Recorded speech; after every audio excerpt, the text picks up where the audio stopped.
Doctor M K Muneer 9 minute. Yes yes yes mic പോയിന്. Yes, ബാക്കി കടലാസ് പിന്നെ വായിച്ചോ. Okay, yes sir. ഞാൻ ഈ ധനാഭ്യർത്ഥനകളെ എതിർക്കുകയാണ് സർ. ഞാൻ ഇത് എതിർക്കുന്നത് പ്രധാനമായും ആരോഗ്യ വകുപ്പ് മന്ത്രിക്ക് വേണ്ടിയാണ്. കാരണം ബഡ്ജറ്റ് ആരോഗ്യ വകുപ്പിനോട് കാണിച്ചിട്ടുള്ള അങ്ങേയറ്റത്തെ അവഗണനയ്ക്ക് കൂടി ഉള്ള ഒരു എതിർപ്പാണ് ഞാൻ ഈ ധനാഭ്യർത്ഥനകളോട് നടത്താൻ ഉദ്ദേശിക്കുന്നത്. ആരോഗ്യ മേഖല കടുത്ത പ്രതിസന്ധിയെ നേരിടാൻ പോകുന്ന ഒരു വർഷമാണ് സർ. 2025-28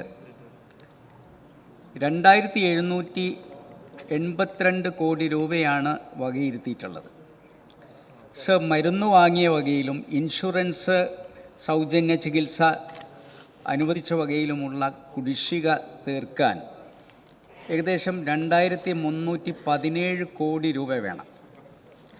ബാക്കി ഇനി ദൈനംദിനമായിട്ടുള്ള ഒരു വർഷത്തെ പ്രവർത്തനങ്ങൾക്ക് PHC മുതൽ മെഡിക്കൽ കോളേജ് വരെയുള്ള സ്ഥാപനങ്ങളുടെ ചെലവുകൾക്ക് വേണ്ടിയുള്ള പണം കേവലം 464 കോടി രൂപയാണ് സർ.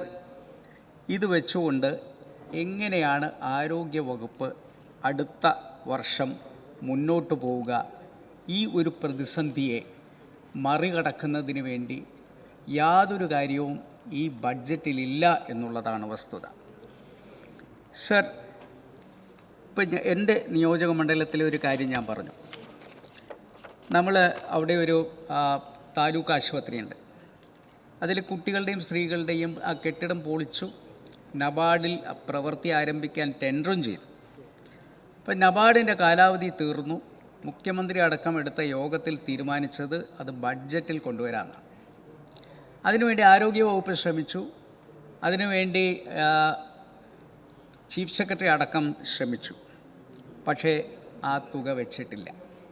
ഞാനതിവിടെ ആവശ്യപ്പെട്ടതാണ് സർ. ഇത് എൻ്റെ മാത്രം ജോലിയല്ലല്ലോ. ആരോഗ്യ വകുപ്പിന് വേണ്ടിയിട്ടുള്ള താലൂക്ക് ആശുപത്രിയുടെ പണം ബഡ്ജറ്റിൽ വെക്കാനുള്ള കാര്യങ്ങൾ നീക്കേണ്ടത് ആരോഗ്യ വകുപ്പാണ്. അപ്പോൾ ആരോഗ്യ വകുപ്പിന് തന്നെ താലൂക്ക് ആശുപത്രി പൊളിച്ചിട്ടതിൽ യാതൊരു മനസ്സങ്കോചവും ഇല്ലെങ്കിൽ പിന്നെ നമ്മൾ എന്ത് പറഞ്ഞിട്ട് എന്താ ഇവിടെ കാര്യം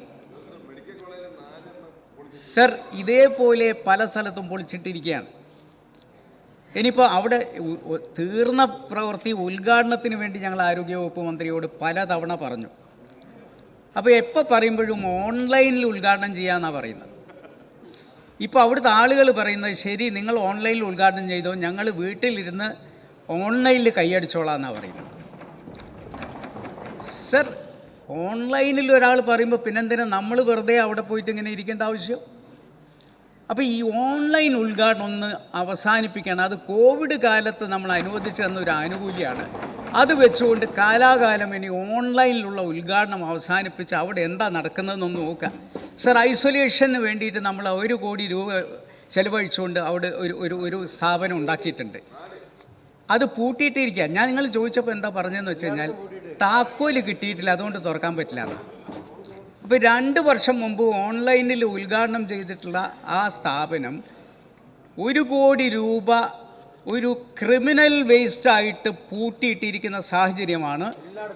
മിക്ക സ്ഥലത്തുള്ള ഐസൊലേഷൻ പുതിയ കെട്ടിടങ്ങൾ ഉദ്ഘാടനം ചെയ്തതിൻ്റെ അവസ്ഥ എന്താണെന്ന് സ്പീക്കർ എന്നെ ഒന്ന് അന്വേഷിക്കണം എന്ന് ബഹുമാനപ്പെട്ട സ്പീക്കറോട് ഞാൻ പറയാണ് സർ.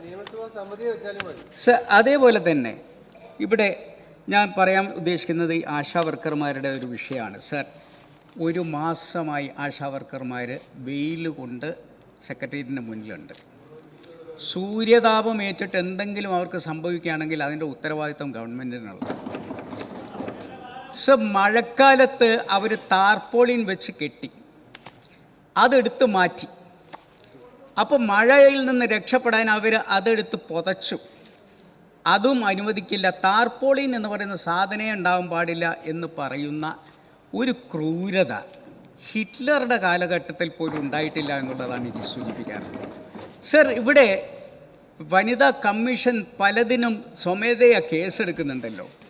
എന്തുകൊണ്ടാണ് ഈ സ്ത്രീകളോട് കാണിച്ചിട്ടുള്ള ഈ ക്രൂരതയ്ക്കെതിരെ വനിതാ കമ്മീഷൻ സ്വമേധയാ കേസെടുക്കാൻ തയ്യാറാകാത്തത് എന്ന് ഞങ്ങൾ ചോദിക്കുന്നു. സർ, അവരെക്കുറിച്ച് ഇപ്പോൾ പറയുന്ന അവർ സാമ്രാജ്യത്വ ശക്തികളുടെ പിൻബലത്തിൽ നിൽക്കുന്ന ആൾക്കാരാണ്. സർ, എന്താ അവർ ചോദിച്ചത്? 700 രൂപ ഞങ്ങൾക്ക് വേണമെന്നാണ്. അത് നിങ്ങളുടെ പ്രകടന പത്രിക കണ്ടിട്ട് അവർ പറഞ്ഞതാണ്. സർ, പ്രകടന പത്രികയിൽ പറഞ്ഞിരിക്കുന്നത് കുടുംബശ്രീ ജീവനക്കാർ, പാചകത്തൊഴിലാളികൾ, റിസോഴ്സ് അധ്യാപകർ, ആശാ വർക്കർമാർ, പ്രീ പ്രൈമറി അധ്യാപകർ, ഈ ജീവനക്കാർ സ്കൂൾ സോഷ്യൽ കൗൺസിലിംഗ് തുടങ്ങിയ എല്ലാ സ്കീം വർക്കേഴ്സിനും ആനുകൂല്യങ്ങൾ കാലോചിതമായി ഉയർത്തും.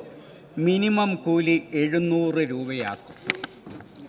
അപ്പോൾ അന്ന് ഏത് സാമ്രാജ്യത്വ ശക്തിയുടെ സ്വാധീനത്തിലാണ് നിങ്ങൾ ഈ പ്രകടന പത്രിക ഉണ്ടാക്കിയത് എന്നാണ് ആദ്യം വെളിപ്പെടുത്തേണ്ടത്. അവർ 700 രൂപ വേണം എന്ന് പറയുമ്പോൾ പ്രകടന പത്രികയിൽ നിങ്ങൾ പറഞ്ഞത് വിശ്വസിച്ച് അവർ അത് ആഗ്രഹിക്കുന്നുണ്ടെങ്കിൽ അതെങ്ങനെ സാമ്രാജ്യത്വ ശക്തികളുടെ കീഴിലുള്ള ഇപ്പം CIT-യുടെ നേതാക്കൾ പറയുന്നത്, ഇപ്പം സിന്ധു എന്ന് പറയുന്ന CIT നേതാവ് പറഞ്ഞിട്ടുള്ളത് നവഫാഷിസമാണ് ഇവരെ സ്വാധീനിച്ചിരിക്കുന്നത് എന്ന്. എന്നാൽ നിങ്ങളുടെ കരട് പ്രമേയം വരാൻ പോകുന്നത് നവഫാഷിസം ഇപ്പോഴും ഇന്ത്യയിൽ എത്തിയിട്ടില്ല എന്നാണ്. സർ, നവഫാഷിസം എത്തിയിട്ടില്ല എന്ന് പറയാൻ നിങ്ങൾക്ക് എങ്ങനെ സാധിക്കുന്നു സർ? സർ, മാസിയ കസോരൽ എഴുതിയിട്ടുള്ളൊരു പുസ്തകമുണ്ട്, ഇൻ ദി ഷാഡോ ഓഫ് സ്വസ്തിക. അതിനകത്ത് പറയുന്നത് ഈ ഡോക്ടർ മൂഞ്ചെ എന്ന് പറയുന്ന ആൾ മുസോളിനിയെ കണ്ട് വട്ടമേശ സമ്മേളനത്തിൽ പങ്കെടുത്ത് അവിടുത്തെ മിലിറ്ററി ക്യാമ്പുകൾ കണ്ട് തിരിച്ചു വന്നിട്ട് RSS ഉണ്ടാക്കുന്നത്. അപ്പം ഫാഷിസ്റ്റ് ഐഡിയോളജിയുടെ പിൻബലത്തിൽ ഉണ്ടാക്കിയിട്ടുള്ള ഒരു പ്രസ്ഥാനം ഇപ്പോൾ നിങ്ങളുടെ ഭാഷയിൽ പറഞ്ഞു കഴിഞ്ഞാൽ ഫാഷിസ്റ്റ് അല്ല. ഫാഷിസം എവിടുന്നോ നടന്നു വരുന്നേ ഉള്ളൂ, എപ്പോഴെങ്കിലും ഇവിടെ എത്തും എന്നാണ് ഈ പ്രകാശ് കാരാട്ട് അടക്കമുള്ളവർ വിശ്വസിക്കുന്നത്. നിങ്ങൾ ഓർക്കേണ്ടത് സുന്ദരയ്യ എന്തിനു വേണ്ടിയിട്ടായിരുന്നു രാജിവെച്ചത്? അദ്ദേഹത്തിൻ്റെ ഒരു പുസ്തകമുണ്ട്, മൈ റെസിഗ്നേഷൻ എന്ന് പറയുന്നത്. അത് ആ കാലഘട്ടത്തിൽ ഇന്ദിരാഗാന്ധിയെ നേരിടാൻ വേണ്ടി ജനസംഘവുമായി ചേർന്നപ്പോൾ ജനസംഘം എന്ന് പറയുന്ന ഫാഷിസ്റ്റ് പ്രസ്ഥാനവുമായി ചേർന്നതിലുള്ള പ്രതിഷേധത്തിൽ സുന്ദരിയെ രാജിവെച്ചത് എന്നുള്ള കാര്യമെങ്കിലും ഓർക്കാൻ ഈ കാലഘട്ടത്തിൽ പ്രകാശ് കാരാട്ടിന് സാധിക്കാതെ പോയത് അങ്ങേയറ്റം ഖേദകരമാണ് എന്ന് മാത്രമാണ് എനിക്ക് പറയാറുള്ളത്. സോ ഇപ്പോൾ എല്ലാവരും പറയുന്നത് നിങ്ങളുടെ ഇപ്പോഴത്തെ സംസ്ഥാന സമ്മേളനം നടന്നു, എല്ലാ മന്ത്രിമാരെക്കുറിച്ചും പറഞ്ഞു, പക്ഷേ മുഖ്യമന്ത്രിയെക്കുറിച്ചൊന്നും പറഞ്ഞില്ല എന്ന്. സർ, ക്രൂഷ്ചേവിനെ പറ്റിയിട്ടുള്ള ഒരു കെട്ടുകഥയാണെങ്കിലും ഒരു കഥയുണ്ട്. അദ്ദേഹം ഒരു സീക്രട്ട് സ്പീച്ച് ചെയ്തപ്പോൾ ആ കൂട്ടത്തിൽ പറഞ്ഞു പോലും സ്റ്റാലിൻ്റെ കാലഘട്ടത്തിൽ ആർക്കും മിണ്ടാൻ പറ്റിയില്ല. അപ്പോൾ ഒരാൾ ചോദിച്ചു, നിങ്ങളെന്തുകൊണ്ട് മിണ്ടിയില്ല? അപ്പോൾ ഇദ്ദേഹം തോക്കെടുത്ത് കാണിച്ചുകൊണ്ട് പറഞ്ഞു, എല്ലാവരോടും എല്ലാവരും നിശബ്ദരായി. അപ്പോൾ ക്രൂഷ്ചേവ് പറഞ്ഞു, ഇതേ കാരണത്താൽ തന്നെയാണ് ഞാൻ അന്ന് മിണ്ടാതിരുന്നത്. ഇപ്പോഴും മുഖ്യമന്ത്രിക്കെതിരെ എല്ലാവരും മിണ്ടാതിരിക്കുന്നത് ക്രൂഷ്ചേവ് പറഞ്ഞ പോലെ സ്റ്റാലിൻ കാലഘട്ടത്തിൽ ആർക്കും മിണ്ടാൻ പറ്റാത്ത കാലമായിരുന്നു എന്ന് പറഞ്ഞതുപോലെയാണ് സർ. സർ, അതുകൊണ്ട് എനിക്ക് ആരോഗ്യമന്ത്രിയോട് പറയാനുള്ളത്, ഈ ആശാ വർക്കേഴ്സിൻ്റെ കാര്യത്തിൽ ഒരു തീരുമാനം, ഈ ഹോണറേറിയം കൊടുക്കേണ്ടത് നിങ്ങളാണ്, ഇൻസെൻറ്റീവ് കൂട്ടേണ്ടത് മറ്റവരാണ്. അവരാണെങ്കിൽ ഇതിനേക്കാളും അപ്പുറം പിടിച്ചതിനേക്കാളും വലിയത് വാളത്തിൽ എന്ന് പറഞ്ഞ മാതിരി ഈ SP നദ്ദ, നിങ്ങൾക്കറിയാം, ഈ ആയുഷ്മാൻ ഭാരത് ഭവൻ എന്ന് പേരിടാത്തതിൻ്റെ പേരിൽ 2018 മുതൽ 2023 വരെ ഇൻസെൻറ്റീവ് തന്നില്ല. നമ്മൾ പിടിവാശി പിടിച്ചു, അവസാനം നമ്മൾ അഴഞ്ഞു 2023 പേരിടാൻ തീരുമാനിച്ചു. ആ പേരിടാൻ തീരുമാനിച്ച മുതൽ ഇൻസെൻറ്റീവ് കിട്ടി.